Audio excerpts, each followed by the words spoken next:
जय श्री कृष्ण मित्रों। दूसरे अध्याय का 25वां श्लोक इस प्रकार है। अव्यक्त्योऽयं चिन्त्योऽयम् अविकार्योऽयमुच्यते तस्मादेवं विदित्वैनं नानुशोचितुम् अर्हसि।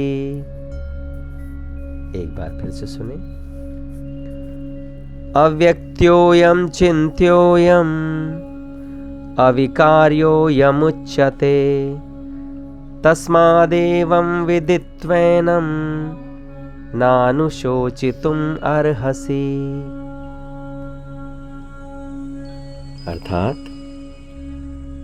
भगवान कृष्ण यहाँ अर्जुन से कह रहे हैं कि हे अर्जुन, यह आत्मा अव्यक्त है, अचिंत्य है और यह आत्मा विकार रहित है। इतना जान लेने के बाद अर्जुन तुझे शोक नहीं करना चाहिए। अर्थात तुझे शोक करना उचित नहीं है। यहां इस श्लोक में भगवान आत्मा के स्वरूप को और अधिक स्पष्ट करते हैं।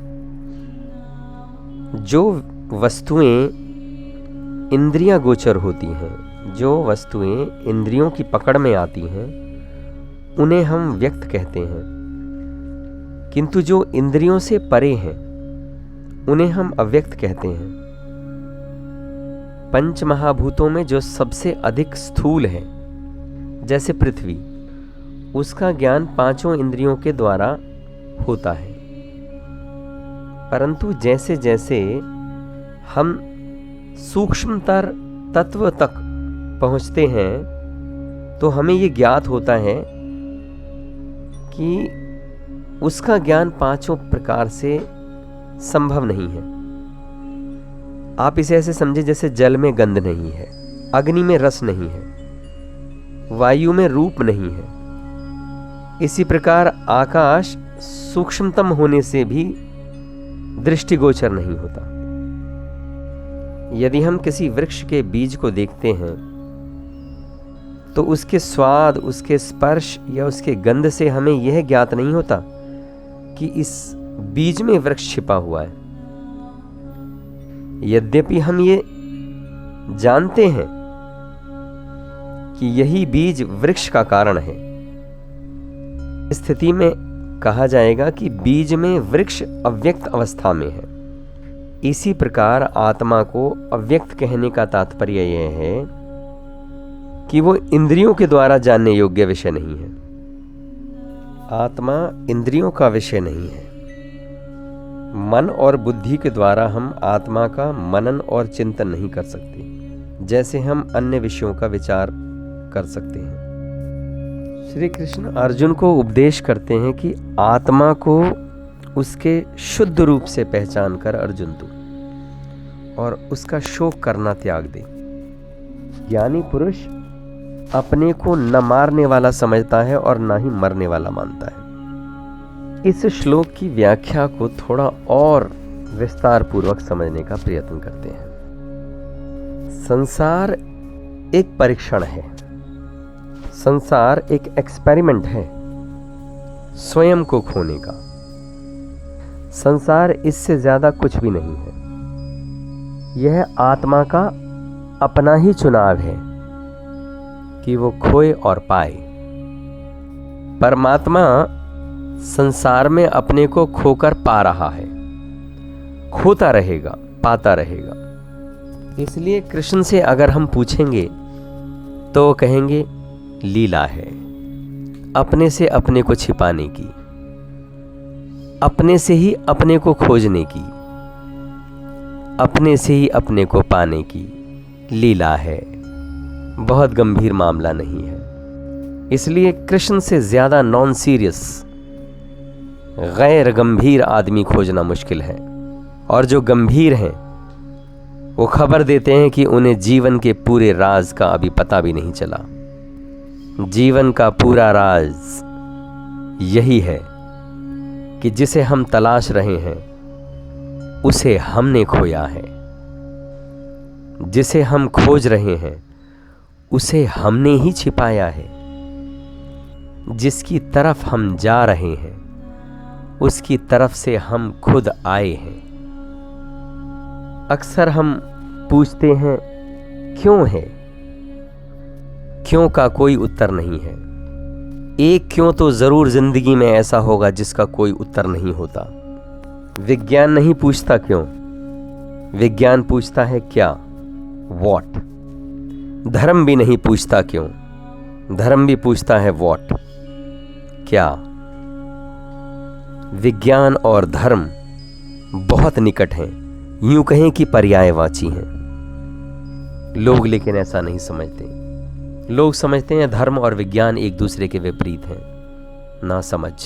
लोग धर्म को फिलॉसफी समझते हैं, जबकि फिलॉसफी बिल्कुल विपरीत है। फिलॉसफी का काम ही पूछने का है वाई, क्यों। धर्म तो एक विज्ञान है। धर्म यह पूछता है क्या, क्यों नहीं। क्योंकि धर्म जानता है कि अस्तित्व से क्या का उत्तर मिल सकता है, क्यों का कोई उत्तर नहीं मिल सकता। विज्ञान भी पूछता है क्या।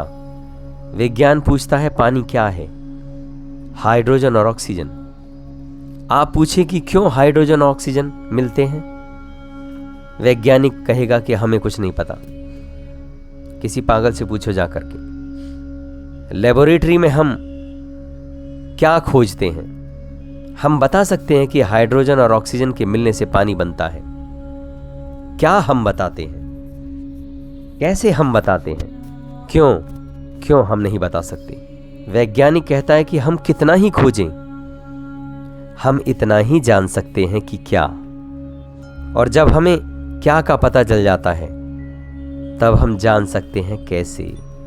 पानी हाइड्रोजन और ऑक्सीजन से मिलकर बनता है, हमने जान लिया व्हाट।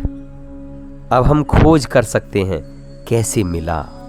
इसलिए विज्ञान क्या की खोज करता है और कैसे को प्रयोगशाला में ढूंढ लेता है। धर्म भी अस्तित्व के क्या की खोज करता है और योग में कैसे की प्रक्रिया को खोज लेता है। कितनी बड़ी बात है ना। इसलिए विज्ञान का जो आनुषंगिक अंग है वह प्रयोग है और धर्म का जो आनुषंगिक अंग है वह योग है।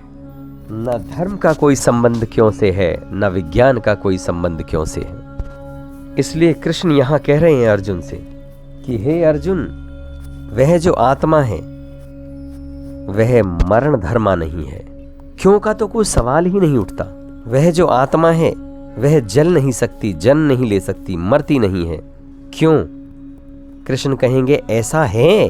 अगर हम पूछें कि कैसे हम जाने उस आत्मा को, तो रास्ता बताया जा सकता है, जो नहीं मरती, जो नहीं जन्मती। लेकिन अगर पूछें क्यों नहीं मरती, तो कृष्ण कहते हैं कोई उपाय नहीं। वहां जाकर सब निरुपाय हो जाता है। यहां आकर बुद्धि एकदम थक जाती है और गिर जाती है, क्योंकि हर क्यों का उत्तर संभव नहीं है। लेकिन बुद्धि है कि पूछती ही चली जाती है क्यों। वास्तव में बुद्धि का रस क्यों में है। बुद्धि जब तक क्यों पूछती रहेगी वह थकेगी नहीं, गिरेगी नहीं, पूछती चली जाएगी, पूछती चली जाएगी। यह जो हमारे क्यों का जगत है यह ठीक बच्चों जैसा है जो पूछ रहे हैं क्यों। क्यों का सवाल चाइल्डिश है। यद्यपि बहुत बुद्धिमान लोग पूछते हुए मालूम पड़ते हैं, असल में बुद्धिमानों से ज्यादा बाल बुद्धि के लोग खोजने मुश्किल हैं। क्यों का सवाल एकदम बचकाना है, लेकिन बड़ा कीमती मालूम पड़ता है, क्योंकि दुनिया में जिनको हम बुद्धिमान कहते हैं वो यही पूछते रहे हैं। निरंतर आपको यह पता चलता रहेगा कि ये जो किताब है भगवत गीता, ये मेटाफिजिकल नहीं है। ये कृष्ण का जो संदेश अर्जुन को है, ये कोई दार्शनिक संदेश नहीं है, कोई तत्व ज्ञान का नहीं, ये मनस विज्ञान का है। इसलिए वो कह रहे हैं ऐसा है। अर्जुन, आत्मा इंद्रियों के पकड़ में नहीं आने वाली, वह तो अव्यक्त है। इस श्लोक में इतना ही। फिर मिलते हैं अगले श्लोक में। मैं स्वामी असीम आप सभी को प्रणाम करता हूँ। मेरा प्रणाम स्वीकार करें। धन्यवाद।